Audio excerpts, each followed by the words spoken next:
How is one 20-minute video from The Rock changing the wrestling industry? And how did we get from here? That's hard time. That's hard time. To here. I have a lot of things I want to get off my chest. And finally to here. Last year at WrestleMania, what's the technical term? He shit the bed. Maybe you're one of the millions who watched The Rock's social media masterpiece roasting Cody Rhodes and Seth Rollins and furthering the rivalries heading into WrestleMania 40. The result was a tactile, real-feeling, line-blurring promo that could never be reproduced in a wrestling ring, complete with swearing. Your story. No swearing. No swearing. But how is Rock the Dwayne's video changing wrestling? For context, let's head back a century to the 1920s, when a group of bookers called the Gold Dust Trio, comprised of Ed Strangler Lewis, his manager Billy Sandow, and Joseph Toots Montt, that's fun to say, created the concept of continuity in professional wrestling. The idea was to keep crowds coming to venues week after week to catch new developments with their favorite athletes. But by the 1930s, most wrestlers had taken on heel and babyface roles, with some personalities varying wildly depending on the locale they were wrestling in. By 1947, professional wrestling had finally arrived on national television.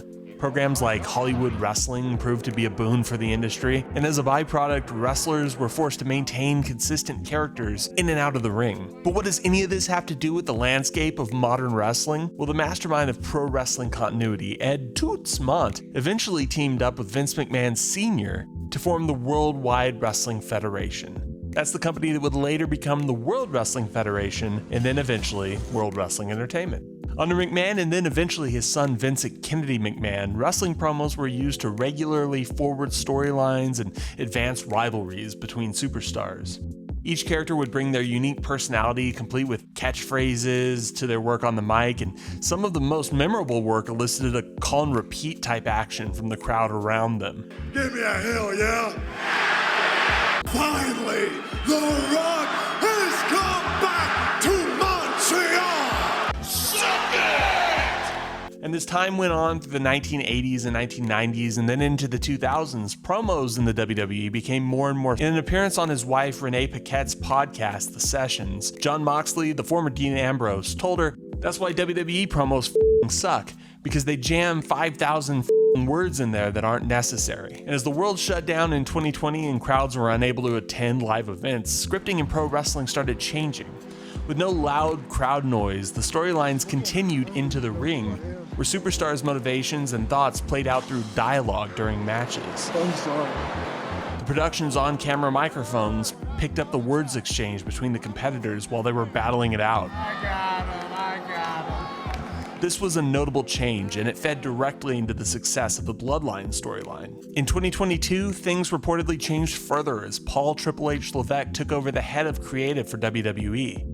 PW Insider reported that rules on promos were being loosened, with talent being given more room for improvisation on the mic. With the reported loosening of promo-based rules in the company, The Rock's 21-minute social media promo represents what might be a sea change in the industry. Throughout the history of pro wrestling on television, performers had to fight for screen time to advance their stories and to build rivalries. But on digital media, there are no limits. If a superstar didn't get promo time on Raw or SmackDown, they can get on Instagram or TikTok to say what needs to be said. For saying what needed to be said. Now, it's not immediately clear how much say WWE had in The Rock's promo. For all we know, Triple H was standing, behind the camera directing him. But being a TKO board member, it's hard not to imagine that he got some creative freedom.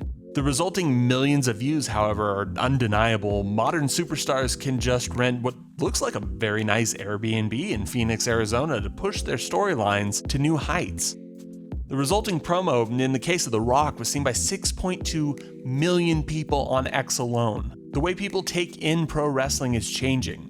With so many catching highlights on WWE's social media platforms rather than tuning in to USA or Fox to watch a whole show, the result is an eye-watering 100 million subscribers on the WWE's YouTube channel alone. For context, a reported 2.5 million people were watching SmackDown on March 1st when The Rock and Roman Reigns returned to the show. That's the same number of people that viewed The Rock's promo on Instagram alone. Various articles analyzing the video and countless think pieces later, Dwayne Johnson might have just changed the landscape of storytelling in professional wrestling as we know it.